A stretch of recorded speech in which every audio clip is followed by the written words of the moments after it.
My daughter Clara told me I should sleep in the attic because the real guests needed the nicer rooms. I smiled politely, but inside my heart cracked. I had given her everything, sacrificed my savings, worked double shifts, even sold my jewelry so she could graduate without debt. And now I was reduced to dust and cobwebs, treated like an intruder in the home I once helped build. I said nothing, not a single word of protest, because deep inside, I knew silence could be sharper than anger. And soon, my silence would roar louder than any insult. After that humiliating night in the attic, I couldn't stop my mind from drifting back to what my life used to look like before everything unraveled. My name is Evelyn. I am 67 years old, and for most of my life, I was a school teacher. The kind of woman people described as steady, selfless, or sometimes invisible, because I was always the one working quietly in the background. When my husband died 15 years ago, I thought the emptiness would consume me, but instead of drowning, I poured all my energy into raising my daughter Clara and keeping myself useful. My days in the small suburban house I owned were simple, but filled with routine. Every morning I rose early to water the roses and lavender in the garden. Gardening gave me peace. I often told myself that tending to fragile plants wasn't so different from tending to children. With a little patience and care, they bloomed. In the afternoons, I baked bread or pies, leaving some on the porches of neighbors who were too busy to cook. At night, I wrote in a weathered journal, recording thoughts and lessons I wished I could pass down someday. It was not an extravagant life, but it was mine, and it carried dignity. Clara had always been the center of my universe. From the moment she was born, I vowed she would never feel the struggles I had faced growing up. I worked double shifts, stayed late at the school, and even sold family heirlooms so she could graduate from college without the shadow of debt. When she started her own business, I gave her the last of my savings as seed money. And when she and her husband Daniel bought their home, I quietly helped with the down payment. Though I asked her never to mention it to anyone, I thought my sacrifices had meaning. I thought they tied us together. In America, it is not uncommon for older women like me to move in with their children. Some do it for companionship, others because their pensions are too small to survive alone. I never wanted to be a burden, but I also never expected that my devotion would later be repaid with indifference. I always imagined Clara would look at me with pride, grateful that I had carried her this far. But gratitude is fragile. It fades when people become too comfortable. Clara was successful now. She had a good job, a beautiful home, and 2 lively children. Her husband, Daniel, was polite and agreeable, though never the type to take a stand. He flowed with Clara's wishes like a leaf on a stream. I didn't mind, he seemed decent enough, but what unsettled me was the way Clara had begun to change as the years passed. When guests were around, she was the picture of kindness. She introduced me warmly, offered me a seat, even boasted about how hard I had worked as a teacher. Yet when we were alone, her tone cooled. Calls went unanswered. My visits were inconvenient. She often sighed when I asked about the children, as though my curiosity weighed on her. The contrast between the public daughter and the private one was a quiet knife I felt in my chest. Her in-laws, the parents of Daniel, were always welcomed with open arms. They visited often, bringing gifts, and Clara treated them as honored guests. She prepared the best meals, set the finest tablecloths, and gave them the guest rooms every time. I never resented them personally. In fact, they seemed kind enough. But the imbalance was glaring. While they were celebrated, I was tolerated. It was the small things that stung the most. A quick glance at her phone when I was speaking, a delayed response to my texts, the way she sometimes introduced me as if I were an afterthought. "Oh, and this is my mom, Evelyn." I told myself not to take it personally, that she was busy, that all modern children were distracted. But a whisper deep inside warned me.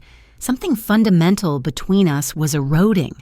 There were times when I sat in my garden at dusk, journal open on my lap, and tried to make sense of it.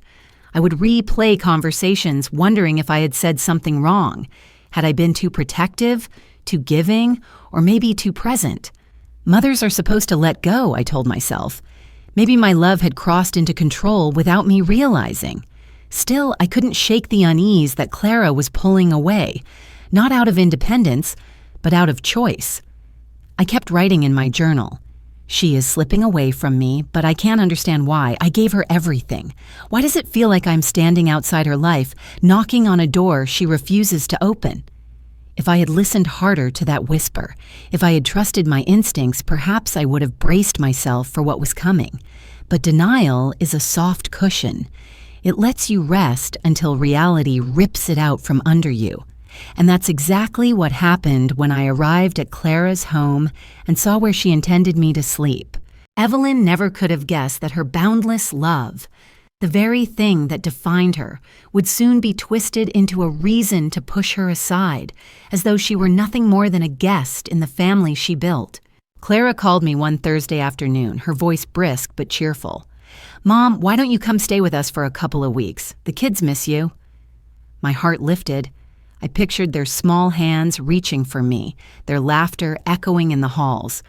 I spent the next few days baking cookies, knitting scarves, and packing little gifts I knew they would love.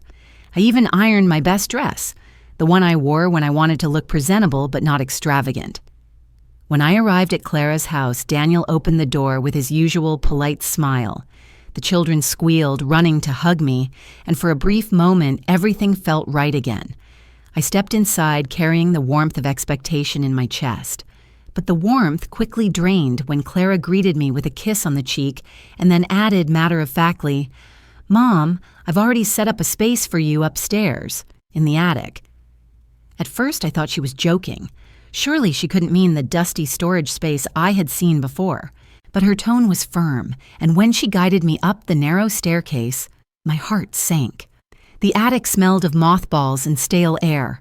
A cot with thin bedding had been placed in the corner, surrounded by boxes of holiday decorations and old baby clothes. "It's just temporary," Clara said with a bright smile, as though she were offering me a privilege. "The guest rooms are already taken by Daniel's parents. You understand, right?" I nodded, swallowing the lump in my throat. I told myself not to complain, not to make her feel guilty, yet inside, I felt something splinter. After all I had done, after all I had sacrificed, I was nothing more than an afterthought in her carefully curated household.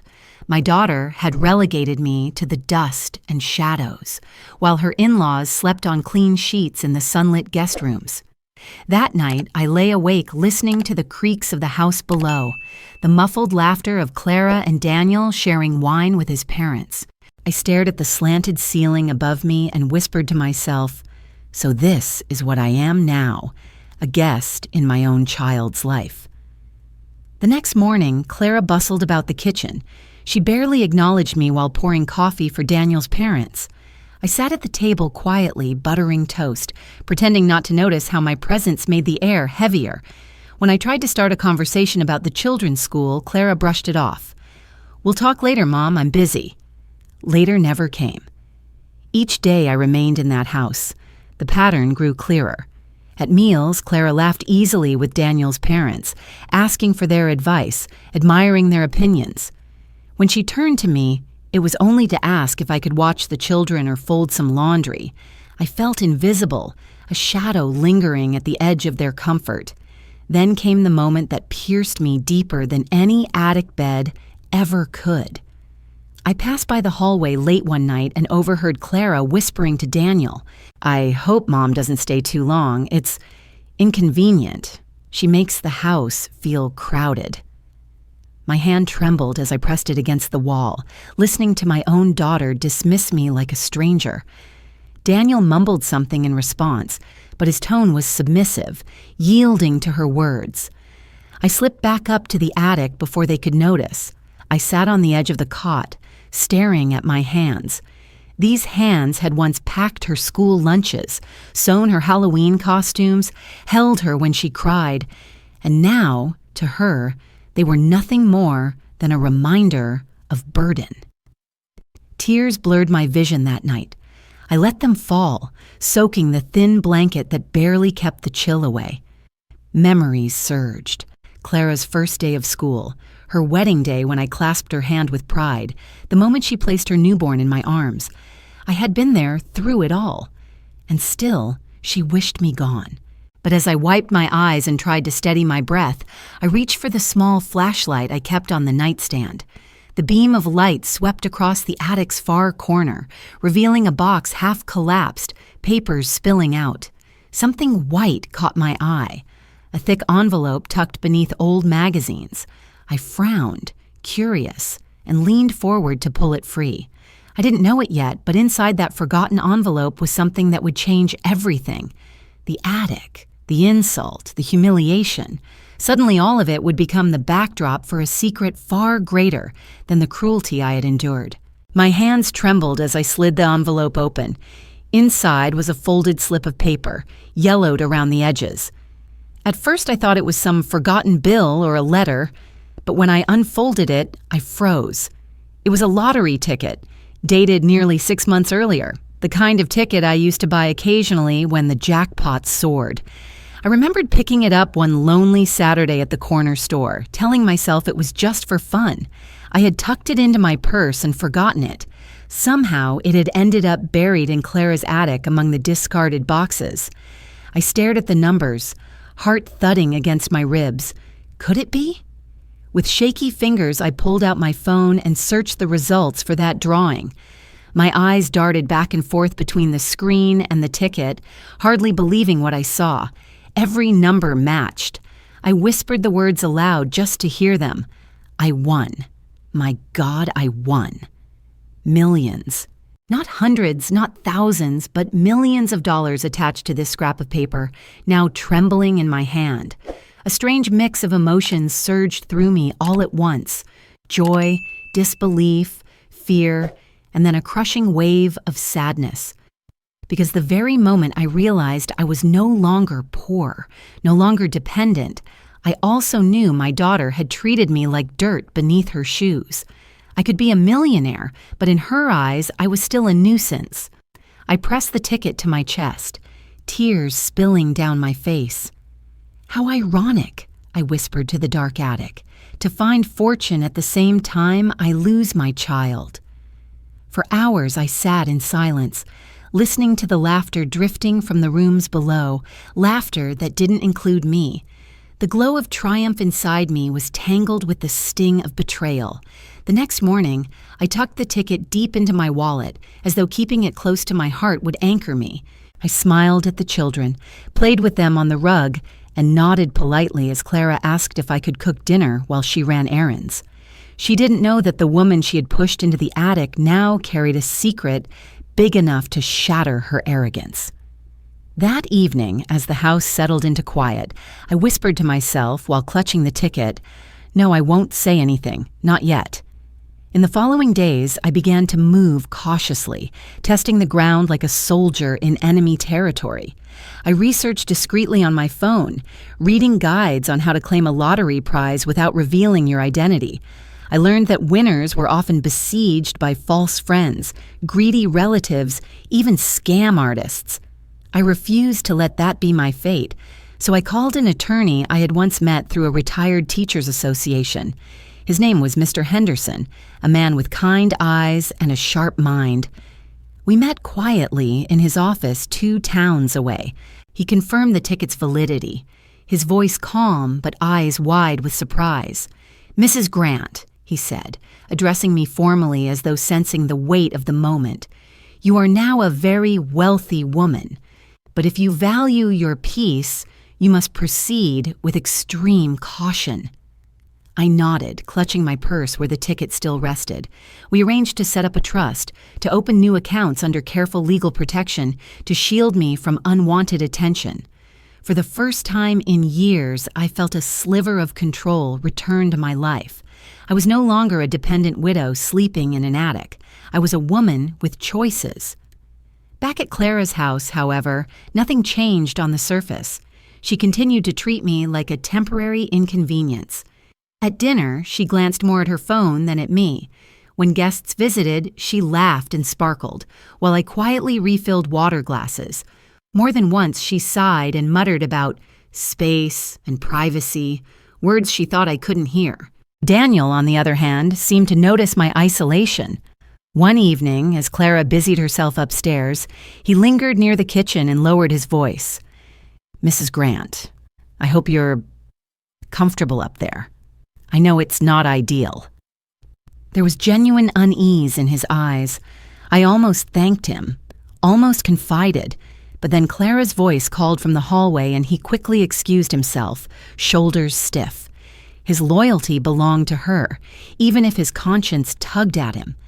That moment told me everything I needed to know. Clara's pride and need for control outweighed any affection she might once have held for me. She didn't see me as a mother anymore. She saw me as clutter, an old coat shoved into a dusty corner. And the cruelest truth, she had the power to change that perception but chose not to.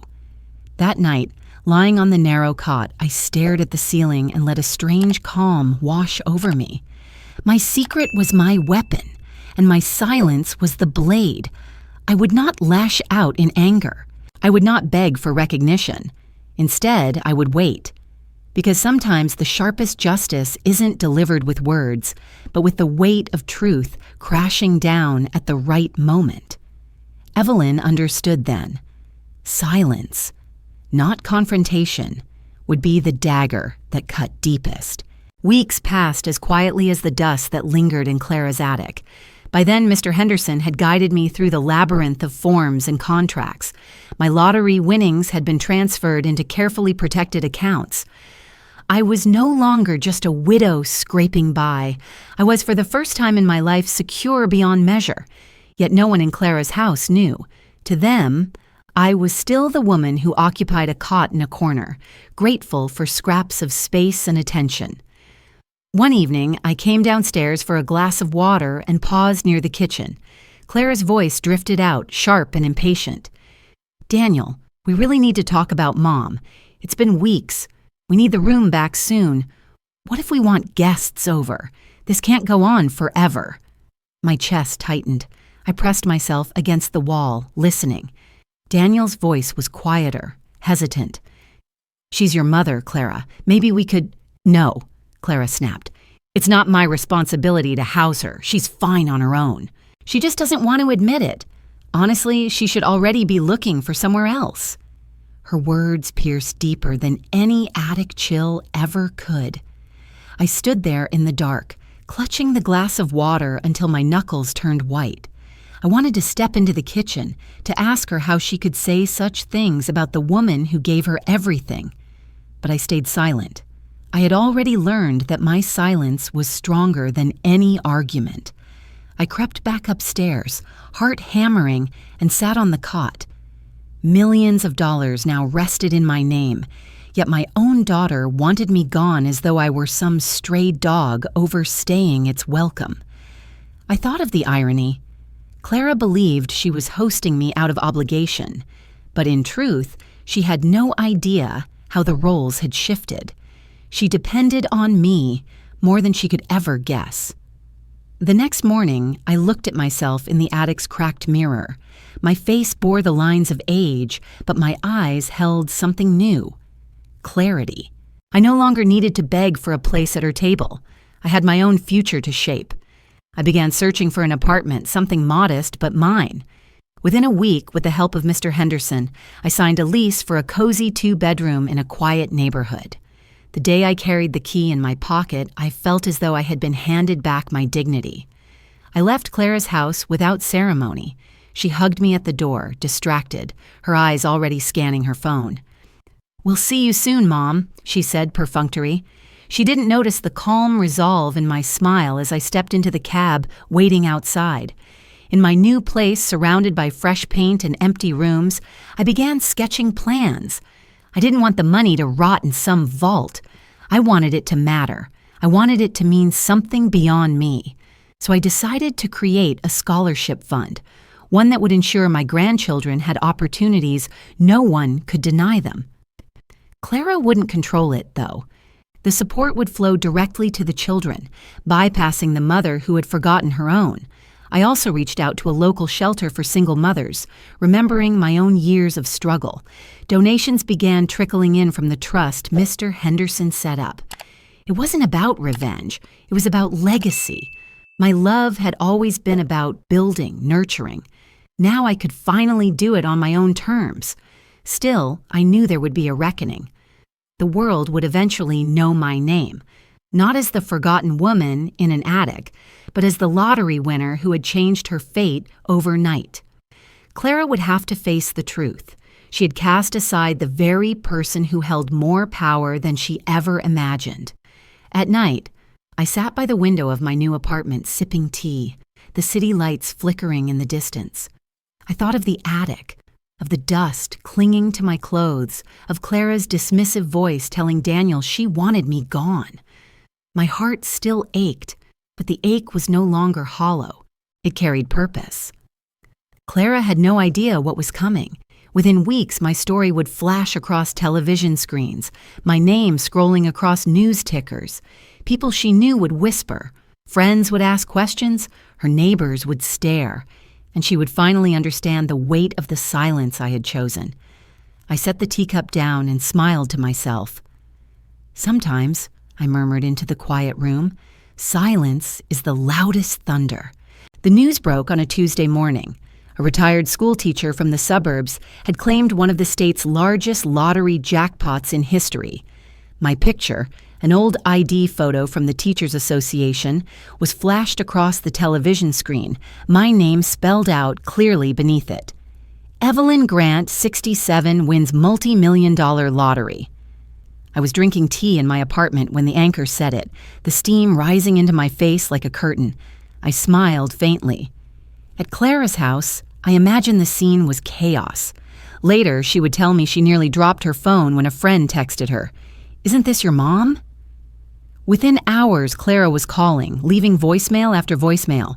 "Mom, we need to talk. Please, call me back. I'm worried about you." Worried. That word tasted bitter in my mouth. Where was that worry when I slept under rafters and cobwebs? She finally appeared at my door 3 days later.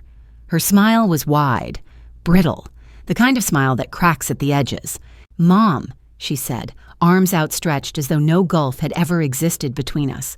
"I've missed you. Why didn't you tell me? We could have celebrated together." I let her hug me, but my body stayed stiff. When she pulled back, I looked into her desperate eyes. "You had your chance, Clara," I said softly. "You had a chance to choose how to treat me when you thought I had nothing, and you chose." Her smile faltered. Her eyes darted, searching for softness in me. But I had nothing left to give. "Mom, I was stressed. I didn't mean—" I raised a hand. "Don't explain. It doesn't matter now. What matters is that I understand. And you understand too." She stood there, lips trembling, her voice dropping to a whisper. "I didn't know." I looked past her, out the window at the city glowing in the evening light. "You didn't want to know." Clara's shoulders slumped. For the first time in years, I saw her not as the polished professional or doting mother she showed the world, but as a frightened child who had miscalculated terribly. She realized, perhaps too late, that what she had lost was not measured in millions. Clara stood frozen, speechless. For the first time, she recognized that she had already lost something far greater than money. Me. In the days that followed, she tried everything. Calls, texts, even sending Daniel to smooth things over. He stood in my doorway once, his head bowed. "Mrs. Grant," he muttered. "I'm sorry. I should have done more." His words trailed off, swallowed by shame. When Clara finally confronted me again, her composure collapsed. She cried, clutched at my arm, begged me to forgive her. "I didn't mean to push you away. I didn't realize what I was doing." I let her cry, but I didn't comfort her. The silence between us stretched heavier than any scolding could have been. Daniel stood nearby, silent, unable to meet my gaze. The parents he had once housed so proudly now avoided my calls entirely, too ashamed to face me. Eventually, I stepped back and said, Clara, I will always love you as my daughter, but love without respect is just chains. I won't wear them anymore." Her sobs grew louder, desperate, but I turned and walked away. I left no harsh words, no dramatic gesture, only silence. The kind of silence that follows after a storm, heavy and undeniable. Weeks later, when the newspapers ran more stories about my philanthropy, about the scholarship fund established in my name for disadvantaged children, Clara read them in stunned disbelief. She discovered that her own children had been quietly added to the scholarship's list of beneficiaries, but my name on the documents was the only trace of me. Clara was not mentioned, not included, not even a footnote. Her tears returned then, but they were different. They were the tears of someone realizing that the story she told herself, that her mother would always wait, always forgive, was gone. I sat alone in my apartment one evening, watching the lights flicker across the city, sipping tea, just as I had on the morning the news broke. I thought of Clara then, her face wet with tears I no longer rushed to wipe away. For the first time, I felt no guilt, only peace. Because this time, when Clara cried, there was no one left to dry her tears. The weeks after the confrontation settled into a rhythm I hadn't known in years. In my new apartment, sunlight spilled through wide windows each morning, warming the wooden floors where I set my favorite rocking chair. I planted herbs and flowers in small pots along the balcony, breathing in the scent of rosemary and basil as I sipped my tea. For the first time in decades, my days belonged entirely to me. No sighs in the background, no dismissive glances, no attic dust clinging to my clothes. I made friends with my neighbors, women of my age who gathered in the courtyard on Saturday mornings. We traded recipes, shared stories, laughed about small things. Some of them knew about the lottery win and looked at me with curiosity. But I insisted on being seen not as the woman with millions, but as Evelyn, the teacher who once read fairy tales to generations of children. Money had changed my circumstances, but it hadn't changed my heart. Yet in subtle ways, my life blossomed. I sponsored after-school programs, bought supplies for struggling classrooms, and funded a local shelter for single mothers. Watching their relief and gratitude stirred something warm in me. For years, my sacrifices had been taken for granted by one person. Now, they were received with dignity by many. It was as if the universe had rerouted my giving heart toward those who truly needed it. Clara tried in halting ways to reach me again. Letters arrived at my door, some long, some short, each filled with apologies, written in shaky handwriting. She left voicemails that grew increasingly tearful, her voice cracking as she begged for one more chance. But words alone could not undo years of dismissal. Regret is a heavy chain, and she wore it now, clinking with every step she took toward me. I listened, but I did not answer. I had given her a lifetime of chances already. I did see my grandchildren, though, quietly and without fanfare. Through the scholarship fund I created, they received opportunities for music classes and summer camps. When I visited them at recitals or ball games, I hugged them close, whispering that I loved them more than anything. They didn't need to know all the details yet. They only needed to feel safe in my presence. I would never punish them for their mother's choices. One evening, I sat in the small garden behind my apartment, surrounded by blooms I had coaxed from the soil. The sky was painted in streaks of orange and lavender. I breathed in deeply and let the quiet wrap around me. Perhaps, I thought, for the first time in years, I am truly myself. And in that moment, I believed it. The months slipped by, each one lighter than the last. I grew stronger, not in defiance, but in peace. The world no longer saw me as the forgotten widow in the attic. They saw me as a woman who had endured, who had rebuilt, who had chosen dignity over despair. And I carried that truth gently, like a candle against the dark. In the quiet hours of reflection, I wrote in my journal again. I wrote about the lessons I had learned, the pain of betrayal, the sweetness of freedom. One line appeared over and over, etched into the pages as though carved into stone. Love without respect is not love. It is erasure. I understood now that unconditional love had limits, not in the giving, but in the receiving. To allow myself to be dismissed, diminished, treated as a burden. That was not love. That was surrender. And I would not surrender anymore.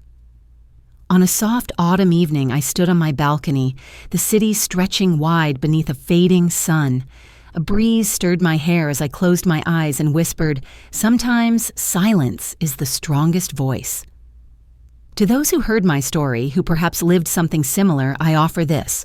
Respect cannot be begged. It must be earned and freely given.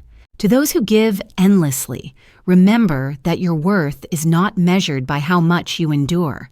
And to those who take without thought, know that love has a breaking point. I smiled then, letting the sky darken into twilight, the stars appearing one by one. For the first time in a long time, my heart was light.